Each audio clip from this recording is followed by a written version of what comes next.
বাইকে কোনো number plate ছিল না, বাইকে করে যে কোথায় গেল, হ্যাঁ, বাইকে কোনো নাম্বার প্লেট ছিল না, গাড়িতে নাম্বার প্লেট ছিল। বাইকে বাইকে, বাইকে বাইকে হ্যাঁ, নাম্বার প্লেট ছিল। বলছিলেন যে বিরিয়ানি দোকানের সাথে যে সব বিরিয়ানি দোকানের যে মালিক তাদের জিজ্ঞাসাবাদের জন্য আপনারা কি করছেন? সে তো পুলিশের কাজ, সেটা তো আমার কাজ না। সেটা তদন্তের খাতিরে যারা যেটা যেটা হবে সবই হবে, এটা নিয়ে তো কোনো সমস্যা নেই। দাদা আপনারা শান্তির বার্তা দিয়েছিলেন, আর সেই সহনশীলতায় কি তারা এডিট করে ছোট 100%। দেখো, শয়তানের কাছে শান্তি বার্তা চলে না, শয়তানের কাছে শান্তি জল ছেটাতে হয়।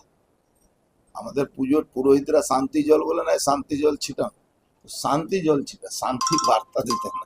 টার্গেট কি শুভেন্দু ছিল? না, ওখানে টার্গেট শুভেন্দু অধিকারীর কাছে টার্গেট করতে পারবে না। এটা টার্গেট ছিল মেসেজ, মেসেজ দেওয়া। কি মেসেজ দিতে চাইছেন? মেসেজ নেই, তাও সরকারে আছে। এই এইটা সব টোটালি প্ল্যানিং করে এই কাজটা করানো হয়েছে। বুঝি দাদা, যে বলছেন যে শুভেন্দু অধিকারী বলছেন রেকি করেছে, একটা রেকি করতে গেলে মিনিমাম 10 দিন সময় লাগে।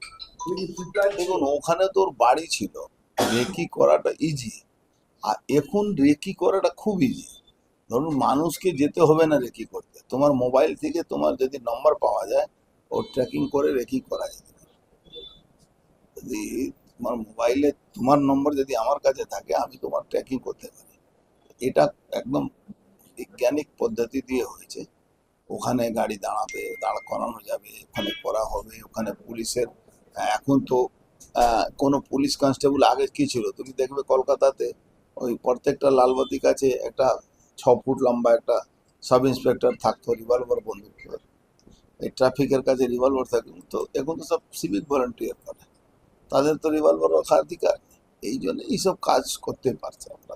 ইনফরমেশন যদি পেতে হয়, যদি যাওয়ার লোকেশন থেকে পুলিশ থেকে যাওয়ার ওখানে একজন সাব ইন্সপেক্টর আছে মধ্যম গ্রামে, ওর ইনভলভমেন্ট আছে এই কেসে।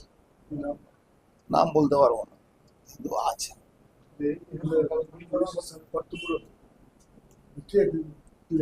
সেটা বলতে পারছি না, আমার কাছে ওখান থেকে লোকাল লোকের মানে ইনফরমেশন আছে কি ওই লোকটা মানে সন্দেহাস্পদ আছে, ওর উপরে তদন্তও চলছে।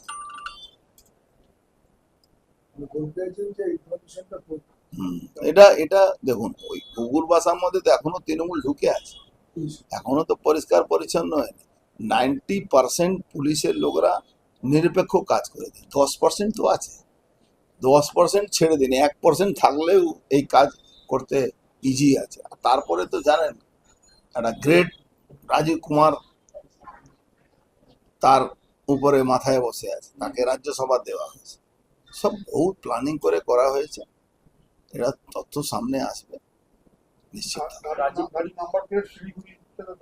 নাম্বার প্লেটটা জালি ছিল, সেম গাড়ি কিন্তু তখনও শিলিগুড়িতে পড়ে আছে, এখনো সেম নম্বর সেম গাড়ি ওখানে পড়ে আছে। এটা খুব প্ল্যানিং, মানে প্ল্যান করে করা। রাজীব কুমারের ইনভলভমেন্ট থাকতে পারে বলছেন? আমি জানি না রাজীব কুমার ইনভলভমেন্ট আছে কিনা, কিন্তু রাজীব কুমার মাস্টার মাইন্ড আছে এইসব কাজ।